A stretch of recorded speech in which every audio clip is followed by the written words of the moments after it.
నమస్తే. సాక్షి TV star reporter కార్యక్రమానికి మనస్ఫూర్తిగా స్వాగతం పలుకుతున్నాను. ప్రపంచ కప్ సంబరాలు మొదలైనవి. మన యువత మొత్తం టీవీల ముందు గుమిగూడుతూ ఉంటారు. ఇక మన ఆడవాళ్ళ సంగతి చెప్పనే లేక్కర్లే. అగ్నిపూలని, చక్రవాకం అని, ముద్దు బిడ్డ అని, చిన్నారి పెళ్లి కూతురని ఇలాంటి తమ తమ అభిమాన సీరియల్ వస్తున్నప్పుడు టీవీల ముందు గుమిగూడుతూ ఉంటారు. మ్యాచ్ మంచి ఉత్కంఠభరితంగా ఉన్నప్పుడు కరెంటు పోతేనో, ఆ సీరియల్ మంచి సస్పెన్స్లో ఉన్నప్పుడు ఆగిపోతేనో ఈ కరెంటోడు కడుపు మాడా అని తిట్టుకుంటాం. లేకపోతే ఏదైనా rice cooker, electric rice cooker అన్నం ఉడుకుతుండగా కరెంటు పోతే మళ్ళీ ఆ విద్యుత్ శాఖనే మనం తిట్టుకుంటాం. ఈ విద్యుత్ శాఖకి మనం ఇచ్చే ఈ శాపనార్థాలు ఆ విద్యుత్ అధికారులకో విద్యుత్ మంత్రులకో తగలటం లేదు. ఎవరికి తగులుతున్నాయో తెలుసా? ఈడు మా ప్రాణం తింటున్నాడురా అన్న తిట్లు మాన్పించుకోవడానికి వాళ్ళ ప్రాణాలకు తెగించి ఆ విద్యుత్ తీగల మీద పనిచేస్తున్న ఈ విద్యుత్ కాంట్రాక్ట్ కార్మికులు తగులుతున్నాయి. ఇప్పుడు మనం వాళ్ళ జీవితాల్లోకి తొంగి చూసి వాళ్ళ జీవితాల్లో ఉన్న ఆటుపోట్లని కాసేపు మనం అనుభవించి వాళ్ళ బాధను కాసింత మనం కూడా పంచుకుందాం.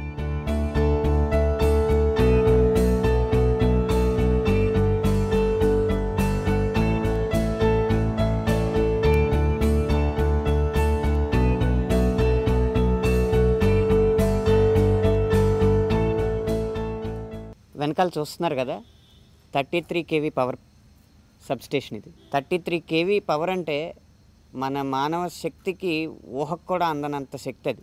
అలాంటి రాక్షస స్తంభాల మధ్య, రాక్షస తీగల మధ్య తమ ప్రాణాన్ని పణంగా పెట్టి మనకి విద్యుత్ కాంతులు పంచేది మంత్రులు, అధికారులు కాదు, ఈ అమాయక కాంట్రాక్ట్ కార్మికులు. వీళ్ళ జీవితాల్లోకి ఒకసారి తొంగి చూద్దాం, వీళ్ళ కష్టాలేంటో తెలుసుకుందాం. ఏ బాంబు దాడి జరిగిందని మన బాలస్వామి చెయ్యిరిగిందో, ఏ ఉగ్రవాద దాడి జరిగిందని మన కౌష్ పొట్టలా కాలిపోయిందో, వీటి వెనకాల ఉన్న కారణాలేంటో తెలుసుకుందాం. ఈ పాపం విద్యుత్ సంస్థలదా, పట్టించుకొని ప్రభుత్వాలదా, లేదా మన పనికి మనం చూసుకునే ఈ సమాజందా? ఎవరిదో మనకు మనమే నిర్ణయించుకోవాలంటే ఈ కార్యక్రమం చివరిదాకా మనం వీక్షించాలి. ఒక్కొక్కరిని అడిగి తెలుసుకుందాం. బాలస్వామి గారు, మీ చెయ్యి ఎలా ఇరిగింది, దాని వెనకాల ఉన్న కథ కమామిషం మాకు చెప్తారా? నాకు 2012లో నా చెయ్యి నర్సాపల్లి అనే గ్రామంలో సబ్స్టేషన్లో 33/11 సబ్స్టేషన్లో చేయిపోవడం జరిగింది. రాత్రి 12 గంటలకు ఉన్న 3/1 సింగిల్ పీస్ సప్లై మార్చే టైంలో నాకు షార్ట్ సర్క్యూట్ అయ్యి స్తంభం పోల్ ఎక్కి జంపర్ మార్చే టైంలో నాకు షార్ట్ సర్క్యూట్ అయ్యి కింద పడడం జరిగింది. కింద పడిన 2 గంటలకు మళ్ళీ నేనే లేచి కోమాలోంచి లేచి అంబులెన్స్కి ఫోన్ చేస్తే అంబులెన్స్ వాళ్ళు అప్పటికప్పుడు వచ్చి ఆన్ ది స్పాట్లో నేను ఫోన్ కట్ చేయముందుకే నన్ను ఫోన్లోనే ఉంచి వాళ్ళు నన్ను కోమాలోకి మళ్ళీ వెళ్ళకుండా వాళ్ళే వచ్చారు. మా ఇంట్లో వాళ్ళకన్నా ముందు వాళ్ళే వచ్చి హాస్పిటల్లో చేర్పించారు. నాకు స్లో లేదు. నాకు 1 రోజుల తర్వాత స్లో వచ్చింది. అప్పుడు చూస్తే ఉస్మానియా హాస్పిటల్లో ఉన్నాను. కనీసం విద్యుత్ అధికారులు ఇతని పట్ల బాధ్యత విస్మరించారు అనేది పక్కన పెడితే, మనకి 108 అన్న సేవలు ఉన్నా కూడా సమాజంలో ఒక భాగం అయ్యుండి కూడా మనం ఎవరో ఒక వ్యక్తి అలాగా ప్రమాదంలో ఉంటే కనీసం ₹1 మనకు ఫోన్ కాల్ వేస్ట్ చేసుకోవడానికి కూడా మనకి తీరిక లేదంటే మనం ఎటువైపు మన సమాజం నడుస్తుందో మనం ఒకసారి ఆలోచించుకోవాలి. ఆ అంబులెన్స్ వాళ్ళని మీరు దేవుళ్ళుగా భావించారు, వాళ్ళలో మానవత్వాన్ని గుర్తించారు. దానికి చిహ్నంగానే మీరు ఆ కన్నీళ్ళని వాళ్ళకి కానుకగా ఇప్పుడు ఇస్తున్నారు. దానికి వాళ్ళని ప్రశంసించాలి. అయితే ఇంత చెయ్యిరిగిందంటే చాలా ఖర్చు అయి ఉంటుంది కదా వైద్యానికి. ఎవరు భరించారు ఈ ఖర్చు? సార్ ఎవరు భరించలేదు సార్. యాక్చువల్గా ఇది బయట హాస్పిటల్లో చూపించుకోవాలంటే 4 లక్షలు 5 లక్షల దాకా చేయకటే కాదు సార్.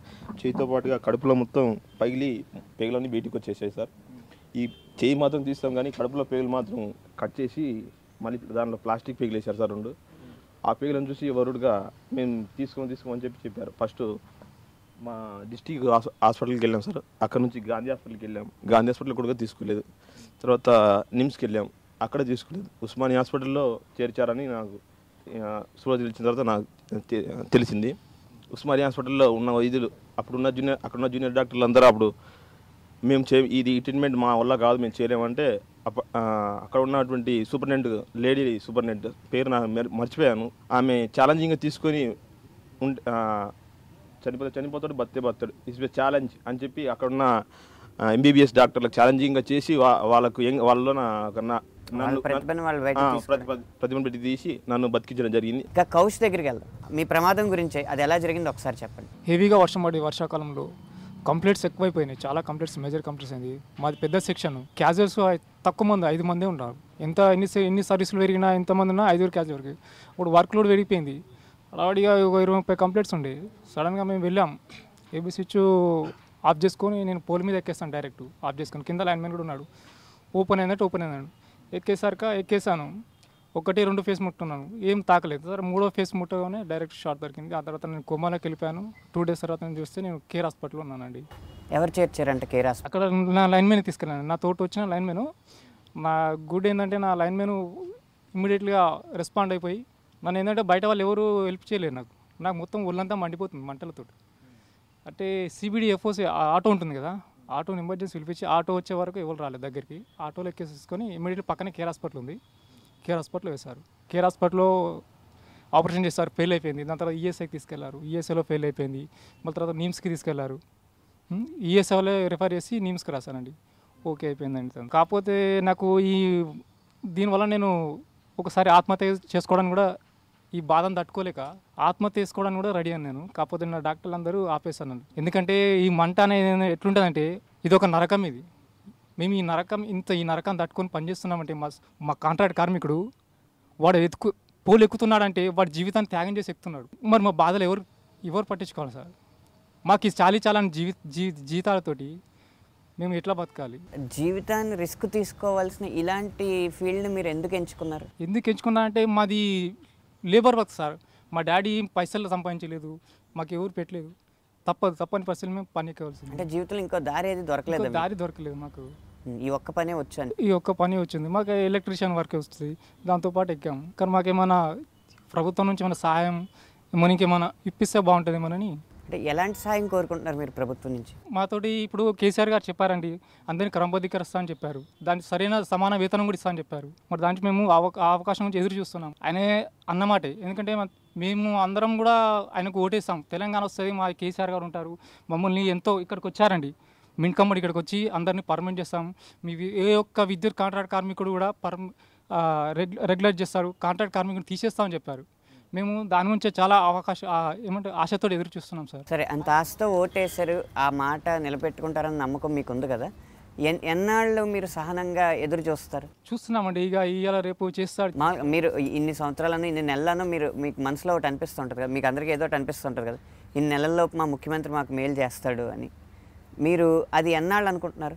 సహనం ఇక ఉన్నది, సరిగా చచ్చిపోయేటట్టు ఉన్నది. కానీ కేసీఆర్ గారు మేలుకుంటారు అనుకుంటున్నాను నేను. మరి ఈ ప్రమాదాలకి యాక్సిడెంట్ ఇన్సూరెన్స్ అని కానీ చాలా ఉంటాయి కదండి, ఇన్సూరెన్స్లు అనేవి మీకు జీతాల్లో కట్ అవుతూ ఉంటాయి కదా? జీతాల్లో కట్ అవుతుంటాయి సార్ అవి. మరి వాళ్ళని అధికారులను అడిగారా మీరు, నాకు ఇన్సూరెన్స్ ఇప్పించండి, ఈ ప్రమాదం జరిగింది, ఇంత ఖర్చు అయింది అని? ఇక అడగలేదు సార్, ఇంక ఇప్పుడు ప్రజెంట్గా అడగలేదు.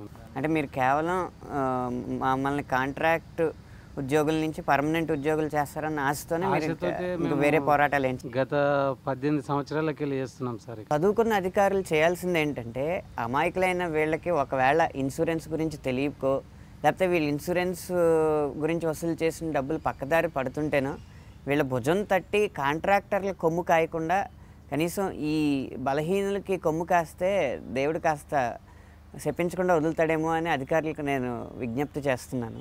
ఇంకా మరొకరి జీవితంలోకి తొంగి చూద్దాం. లింగం గారు, మీ వయసు ఎంత? నా వయసు ఇప్పుడు 43 సంవత్సరాలు సార్. 43 సంవత్సరాలు. పిల్లలు ఉన్నారా? ఉన్నారు సార్. ఎంతమంది పిల్లలు? 3 పిల్లలు ఉన్నారు సార్. 3 పిల్లలు. ఎంతమంది అబ్బాయిలు, ఎంతమంది అమ్మాయిలు? 3 అబ్బాయిలే సార్. నాకు 3 అబ్బాయిలే. చదివిస్తున్నారండి? చదువు అయిపోయింది సార్ పిల్లలకి. పిల్లలు కూడా ఇంకొక అబ్బాయి కూడా ఇదే డిపార్ట్మెంట్లో డ్యూటీ చేస్తుంది సార్. ఏం డ్యూటీ అని? కాంట్రాక్ట్ కాదు కదా? కాంట్రాక్టే సార్. కాంట్రాక్ట్ కిందనే వర్క్ చేస్తున్నాడు. అది ఎఫ్ఓసి ఫీల్డ్ వర్కర్గా చేస్తుంది సార్. మీ కుటుంబం మొత్తం కలిపి ఎంత సంపాదించుకుంటున్నారండి నెలకి? మా కుటుంబం కలిసి ఇప్పుడు మా పెద్ద అబ్బాయి నాది ఇద్దరిది కలిసి 16,000 సార్ మాది. అంటే ఈ పచారీ సరుకులకు కానీ వంట నూనెలు, పప్పు నూనెలు అన్నీ ఉంటాయి కదండి, వాటి అంత ఖర్చు నేను ఇప్పుడు కుటుంబాన్ని నడుపుతున్నాను కాబట్టి తెలుస్తుంది. ఎంత లేదన్నా ఒక కూరగాయలకి కిరాణాకి కలిపి ఒక 8,000 నుంచి 10,000 కావాలి కదండి. మీరు ఇక్కడికి రోజు రావడానికి ఎలా వస్తారు? రావడానికి నాకు చిన్న మోటార్ సైకిల్ ఉంది సార్, దాని మీద వస్తాను. ఇక కష్టంగా నడుస్తుంది సార్ మా జీవితం. ఎట్లా అంటే మనకి ఈ డిపార్ట్మెంట్లో నమ్ముకొని మేము నేను 20 సంవత్సరాలుగా అంటే 1994 నుంచి ఈ సంస్థను నమ్ముకొని పనిచేస్తున్నాను సార్. అంటే ఇక చాలు జీతం అప్పుడు 1200, 1000 రూపాయలు ఆ జీతం నుంచి చేసుకుంటూ వస్తున్నాను సార్. అప్పుడు కాంట్రాక్ట్ కొత్తగా వచ్చింది సార్ డిపార్ట్మెంట్లో.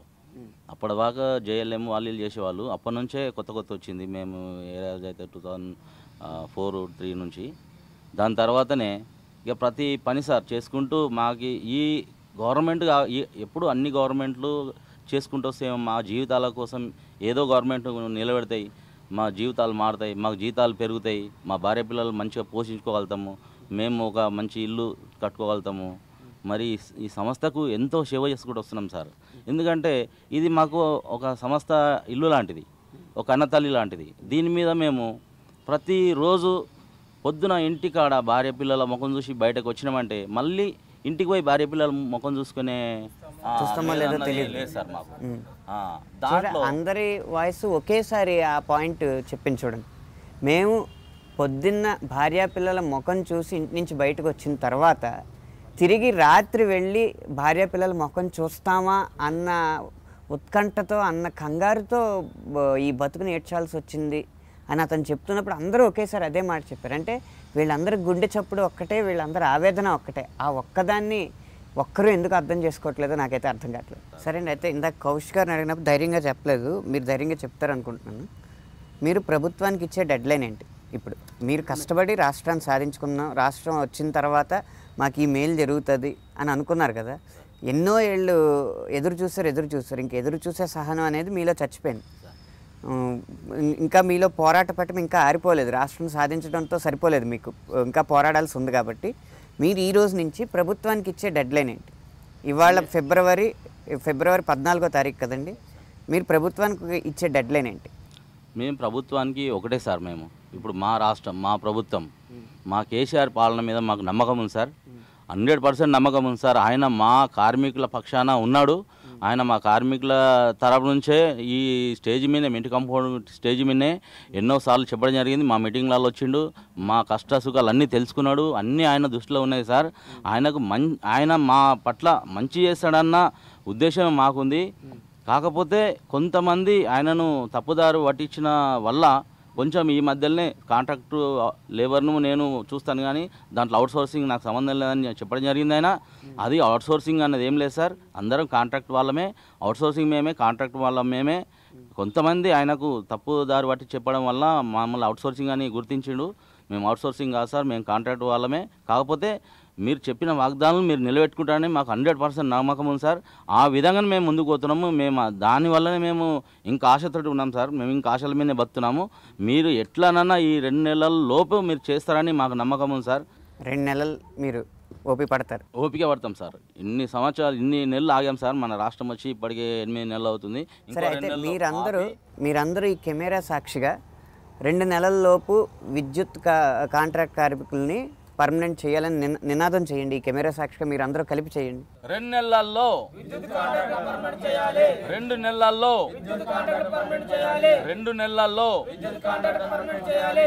కరెంట్ అనేది రాకపోతే హాస్పిటల్లో ఎంతోమంది రోగులు ప్రాణాలు ఆగిపోతాయి.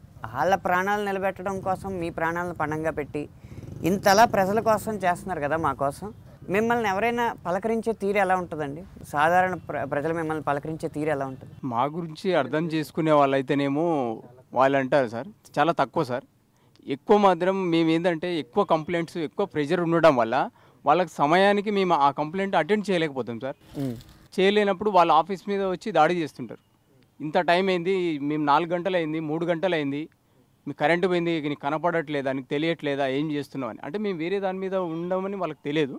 వాళ్ళ ఆఫీసులో వచ్చేసి ఏదేదో మాట్లాడుతుంటారు సార్. మీరు ప్రజలకు ఏం విజ్ఞప్తి చేస్తున్నారు? మీ పట్ల ఎలాంటి దృక్పథం ఉండాలి అని ప్రజలను కోరుకుంటున్నారు? మేము ఎంతసేపు ఉన్న వాళ్ళకు మేము వెలుగు నింపాలనే ఆతృతతోనే సర్వీస్ చేస్తుంటాం సార్. మేము వాళ్ళు వచ్చినప్పుడు ఒకటే సమాధానం, సార్ ఇక్కడ మాకు ట్రాన్స్ఫార్మర్ ఫెయిల్ అయింది, ఒక అరగంట లేట్ అవుతుంది, 10 నిమిషాలు లేట్ అవుతుంది, వచ్చి చేస్తాము అనే సమాధానమే చెప్పంగా. వాళ్ళ దగ్గర మేము ఎక్కువ వాదన పెట్టి మాత్రం చెప్పే సమాధానం ఉండదు సార్. ఇవాళ నుంచి అయినా విద్యుత్ కాంట్రాక్ట్ కార్మికుల విషయంలో మనం చేసే ప్రార్థనలో 1% మనం 100 కోరికలు కోరుకుంటాం కదా దేవుణ్ణి, 1% వాళ్ళ జీవితాలు బాగుండాలి, ప్రభుత్వం వాళ్ళ మీద దృష్టి మరల్చి వాళ్ళని పర్మనెంట్ చేయాలి అని 1% ప్రార్థన అయినా మనం వీళ్ళ గురించి చేస్తే, ఎక్కడి నుంచో మనం వీళ్ళకి విరాళాలు పంపక్కర్లేదు, ఇవేమీ ఆశించట్లేదు.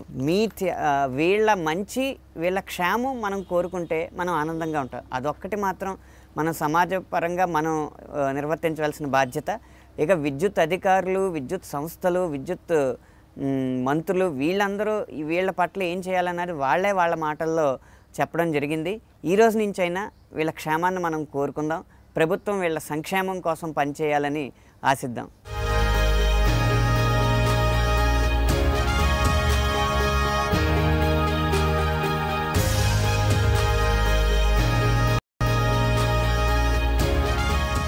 మనం చెయ్యిరిగిపోయిన బాలస్వామి కథో, కడుపు కాలిపోయిన కౌష్ కథో ఇక్కడ ప్రత్యక్షంగా చూసాం. అయితే కేవలం చెయ్యిరగడమో కడుపు కాలడమో కాదు, జీవితాన్ని కోల్పోయిన కాంట్రాక్ట్ కార్మికులు ఎంతోమంది ఉన్నారు. అంటే సుమారుగా గణాంకాల ప్రకారం మన 2 తెలుగు రాష్ట్రాల్లో ఈ గత 10 సంవత్సరాల్లో 700 మంది అసూలు బాసారు అనేది ఒక సమాచారం. మిత్రులు ఇప్పుడే చెప్తున్నారు, జంట నగరాల్లో 30 మంది తమ ప్రాణాలను కోల్పోవాల్సి వచ్చింది.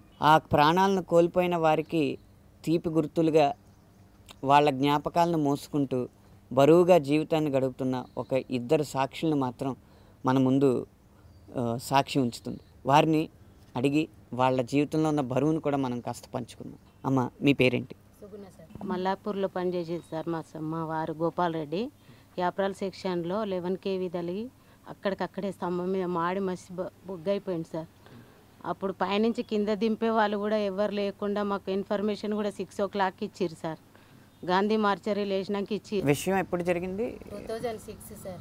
ఏ టైంలో జరిగితే ఏ టైంకి ఇచ్చారు? 10:30కి. పొద్దున్న 10:30కి జరిగితే సాయంత్రం 6ంటికి మీకు సమాచారం ఇన్ఫర్మేషన్ ఇచ్చారు సార్. గాంధీ లేచినాక కనీసం చూసుకోకుండా కూడా మన కాలి బొగ్గు ఎట్లా అయిపోతాడో అట్లా అయిపోయింది సార్. ఎక్కడికక్కడికి కాళ్ళు చేతులు దగ్గరికి వచ్చి. నాకు 2 బాబులు. అప్పుడు పిల్లలకి వయసు ఎంతండి? 6th 5th చదువుతారు సార్ పిల్లలు. 6వ తరగతి 5వ తరగతి చదువుతారు. ఇప్పుడు 10 years అవుతుంది. మీరే కష్టపడి చదివించుకుంటూ వచ్చారు ఈ సంవత్సరాలు? అవును సార్.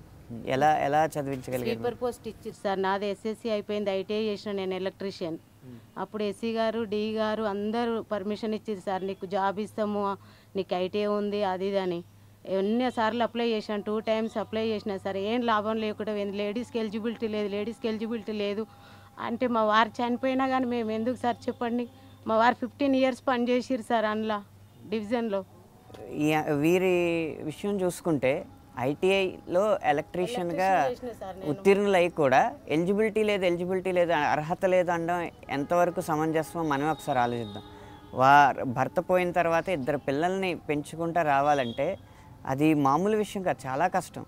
మా బంధువుల్లో ఒక టీచర్ తన భర్త సింగరేణి క్వార్టర్స్లో పనిచేసిన తన భర్త పోతేనే ఎంతో కష్టపడి పిల్లల్ని చదివించి ఇప్పుడు ఆ స్థాయికి తీసుకురావడానికి ఎంతో కష్టపడవలసి వచ్చింది. అలాంటిది సాధారణ ఎలక్ట్రీషియన్ భార్య పోతే పిల్లల్ని ఎలా పెంచాలి?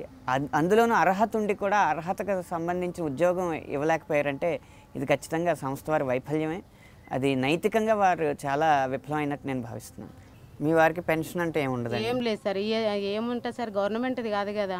మరి వసూలు చేసేవారు కదా PFలని? ఏం లేదు సార్, ఆ కట్టుడు లేదు, కాంట్రాక్టర్ గాడు ఎవరు లేదు, ఏం లేదు, ఆమ్దాని లేదు, ఏం లేదు. ఇక్కడ చూడండి, కాంట్రాక్టర్ గాడు అని అనాల్సి వచ్చింది అంటే ఆవిడ ఆవేదనది. ఎన్నో అనాలనుకుని ఆ గాడు అన్న పదం ఆవిడ వాడిందండి. కాస్త కాంట్రాక్టర్లు ఈ విషయం అర్థం చేసుకోవాలి. అమ్మ, మీ పేరు చెప్పండి, మీ కథ చెప్పండి. నా పేరు రమాదేవి, సైనిక్పురి సెక్షన్ ఆఫీస్లో చేస్తాను. మా వారు 2001లో చనిపోయారు. అంతకుముందు 10 years సంస్థలో పనిచేస్తారు కాంట్రాక్ట్గా. నేను చేయబట్టి ఇప్పుడు 13 years అవుతుంది. మా ఆయన పేరు శ్రీనివాస్. ఆయన ఎలా చనిపోవడం జరిగింది? మార్నింగ్ 10 o'clockకి ఆఫీస్కి వెళ్ళారు. వెళ్ళగానే లైన్ మెన్ ఉన్నారు, లైన్ ఇన్స్పెక్టర్ ఉన్నారు, ALM కూడా ఉన్నారు, 3 ఉన్నారు. కానీ 3 ఆఫీస్లో కూర్చొని ఇద్దరిని ఒక్కడే ఫీజులు తీసుకురా అని పంపించేశారు. కానీ ఎంబడి ఎవరు వెళ్ళలేదు.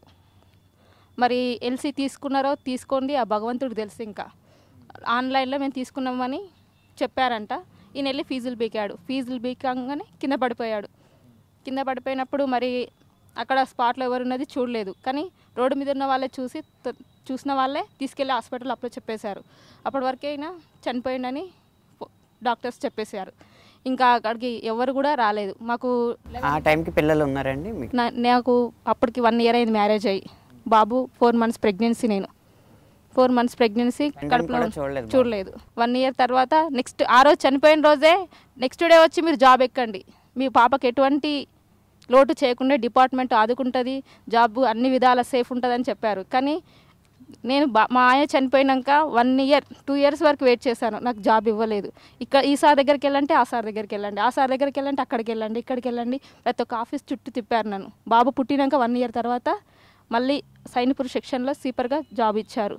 ఇప్పుడు 13 years అవుతుంది. 13 years నుంచి కూడా నేను ఆ వర్క్ చేస్తున్నాను, కానీ ఎక్కడ మాకు ఏ ప్రాబ్లం సాల్వ్ చేసే వాళ్ళే ఇంతవరకు మాకు లేరు. మా ఆయన చనిపోయినాక ఇన్సూరెన్స్ ఉంది, అది కట్టాము, అది వస్తుంది, ఇది వస్తుంది, కానీ ఎటువంటి సహాయం మాకు చేయలేదు. కాంట్రాక్ట్ కూడా ఎటువంటి సహాయం చేయాలి, డిపార్ట్మెంట్ కూడా 20,000 ఇచ్చి దులుపుకున్నారు అంతే. ఇప్పుడు మీరు అనుభవిస్తున్న ఈ సమస్యలు, ఈ జీవితం, ఈ బరువు అంతా తగ్గాలంటే ఏంటి పరిష్కారం మీ దృష్టిలో? ఈ గవర్నమెంట్ ఒప్పుకొని మమ్మల్ని రెగ్యులరైజేషన్ చేయాలి సార్. అందరినీ డిపార్ట్మెంట్ కాంట్రాక్ట్ కార్మికులు ఎంతమంది అంతమంది చాలా బాధలు అనుభవిస్తారు సార్. అలా ఫ్యామిలీలు రెంట్ 4,000 అవుతుంది సార్, 7 తెచ్చి కట్టాలి 6,000 అవుతుంది. మాకు ఇచ్చే జీతం 6,000, 4,000 అద్దెకి వెళ్ళిపోతుంది. 4,000 దానికి వెళ్ళిపోతే 2,000లో ఏం ఫ్యామిలీ ఏం బతుకుతాం సార్? 50 రూపీస్ 60 రూపీస్కి 1 kg బియ్యం ఏం తింటారు? ఎట్లా బతుకుతారు చెప్పు సార్? ఎవరిని తట్టి లేపినా, ఎవరిని పలకరించినా వాళ్ళ దగ్గర నుంచి వచ్చే సమాధానం మాత్రం ఒకటే, వాళ్ళు కోటి ఆశలతో పర్మనెంట్ అయితే మా జీవితం బాగుపడుతుందని కోటి ఆశలతో ఎదురు చూస్తున్నారు. ఇక్కడ భర్తలను కోల్పోయి సమాజంలో ధైర్యంగా తమ కాళ్ళ మీద తమ నిలబడిన ఇలాంటి అబలాల గురించైనా ఆలోచించి ఆ పర్మనెంట్ అన్న నిర్ణయాన్ని తక్కువ కాలంలోనే ప్రభుత్వం తీసుకుంటుందని మాత్రం నేను ఆశిస్తున్నాను. మీరు విద్యుత్ కాంట్రాక్టర్? కార్మికుడు సార్. నేను కూడా కార్మికుడే. కాంట్రాక్ట్ కార్మికులకి అధ్యక్షుడు. ఓకే, నాగరాజు గారు, ఎవరిని అడిగినా 2 కాంట్రాక్టర్ల మీద కోపం, ఇది పోవాలంటే మమ్మల్ని పర్మనెంట్ చేయాలి అని. మీరు ఈ దిశగా ఈ కార్మిక సంఘాలకు అధ్యక్షుడిగా, కాంట్రాక్ట్ కార్మికుల అధ్యక్షుడిగా ఈ దిశగా మీరు చేస్తున్న ప్రయత్నాలు ఏంటి? మీ ముందు ఉన్న ఫలితాలు ఏంటి? ఈ తెలంగాణ ఉద్యమం మూలంగా మాకు కూడా ఈ సమస్యలు తెలిసినాయి. నేను కూడా 27 ఏళ్ళ నుంచి కాంట్రాక్ట్ కార్మికులని కానీ పనిచేస్తూ ఉన్నాను. ఇప్పటిదాకా కూడా 200 రూపాయల నుంచి ఇప్పుడు ఈరోజు 8,000 రూపాయలు నేను కూడా తీసుకుంటున్నాను సార్. కాబట్టి తెలంగాణ ఉద్యమంలో మేము ఎప్పుడైతే 10 జిల్లాలు తిరగడం జరిగిందో మా రఘు సార్ ఆధ్వర్యంలో తిరగడంతో మాకు చాలా సమస్యలు తెలిసినాయి. అప్పుడు మాకు ఈ సమస్యలు తెలియవు.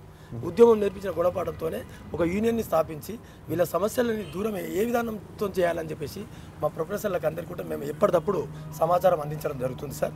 అలాగే ఇప్పటిదాకా కూడా గత 2 సంవత్సరాల 2006 నుంచి ఈపీఎఫ్ ఈఎస్ఐ వర్తించాలని చెప్పేసి ప్రభుత్వాలు నిర్ణయించినాయి. కానీ కాంట్రాక్టర్లు అధికారుల నిర్లక్ష్యం వలన ఎవరు కూడా కాంట్రాక్టులు కట్టకపోవడం వల్ల కూడా చాలా ప్రాబ్లం జరిగినాయి సార్. అంటే వీళ్ళందరిని అడిగినప్పుడు నాకు తెలిసింది, ప్రభుత్వం కనుక ఇంకొక 2 నెలల్లో కనుక స్పందించకపోతే మళ్ళీ ఇదే ఉద్యమ స్ఫూర్తిని మేము కొనసాగించి పోరాడి మళ్ళీ సాధించుకుంటున్నాం అంటున్నారు. వీళ్ళ డెడ్ లైన్ అనేది 2 నెలలు. మీకు విషయ అవగాహన ఉంది కాబట్టి, మీరు అన్నీ తిరిగి చూశారు కాబట్టి, ఇప్పుడు మీరు చెప్పిన లెక్కల ప్రకారమే ఇంచుమించు 50 కోట్ల దాకా కుంభకోణాలే ఉన్నాయి. అవి వసూలు చేయాల్సినవి చాలా ఇన్ని పనులు ఉన్నాయి. కాబట్టి నాయకుడిగా మీరు ప్రభుత్వానికి ఇచ్చే డెడ్ లైన్ ఏంటి? ప్రభుత్వానికి ఆల్రెడీ మేము ప్రభుత్వం కేసీఆర్ గారితో కూడా మాట్లాడడం జరిగింది, హరీష్ రావు గారితో మాట్లాడడం జరిగింది. వాళ్ళు మాకు హామీ ఇచ్చారు, తెలంగాణ వచ్చిన తర్వాత 100% చేస్తామన్నారు. దాని మీద అసలు ఎంతమంది కార్మికులు ఉన్నారనేది వాళ్ళు డేటా కూడా సేకరించమంటే మాకు ఇప్పటిదాకా మేము ఓవరాల్గా చూస్తే 22,000 మంది డేటా ఉంది సార్ యాక్చువల్లీ. కానీ మాకు పూర్తి వివరాలు మాత్రం ఒక 6 నుంచి 8,000 వరకు రావడం జరిగింది. ఇంకా కూడా మేము మొత్తం తీసుకుంటా ఉన్నాం. అంటే వీళ్ళకు ఇప్పుడు రూల్స్ ఆఫ్ రిజర్వేషన్ కింద తీసుకోవాలని రెగ్యులరైజ్ చేయాలన్నా కానీ వాళ్ళకు ఆ రూల్స్ అడ్డం వస్తూ ఉన్నాయి. ఎందుకంటే కొందరు ఎస్సీస్ ఉన్నారు, కొందరు బీసీస్ ఉన్నారు, ఓసీస్, ఇలా రకరకాలుగా ఉన్నారు. చట్టంలో మార్పులు చేయవలసి వస్తుంది. ముఖ్యంగా 2003 యాక్ట్ను 1994 యాక్ట్ 2 యాక్ట్ను కూడా మార్పులు చేయాలి.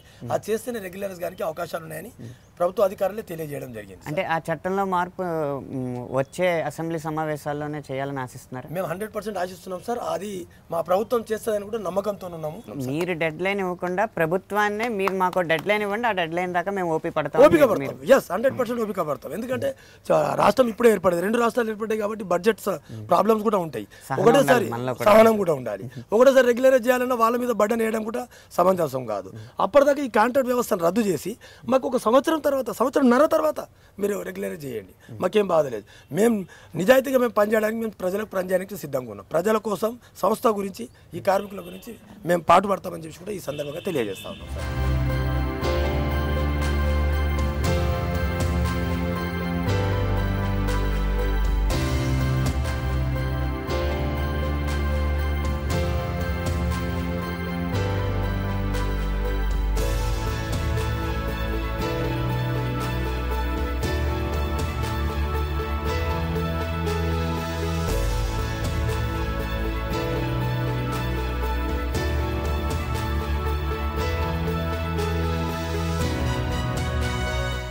ఈ 33,000 వోల్ట్ల ఆవేదనలు చూసిన తర్వాత నాకు అర్థమైంది ఏంటంటే, ఈ కాంట్రాక్ట్ కార్మికుల ఆక్రందనలన్నీ అరణ్య రోదనలుగానే మిగిలిపోతున్నాయి. వాళ్ళు అడిగేది ఒకటే, విద్యుత్తును అడిగావు, విజ్ఞతను మరిచావు, వెలుగుల్ని అడిగావు, మా వ్యధల్ని విస్మరించావు.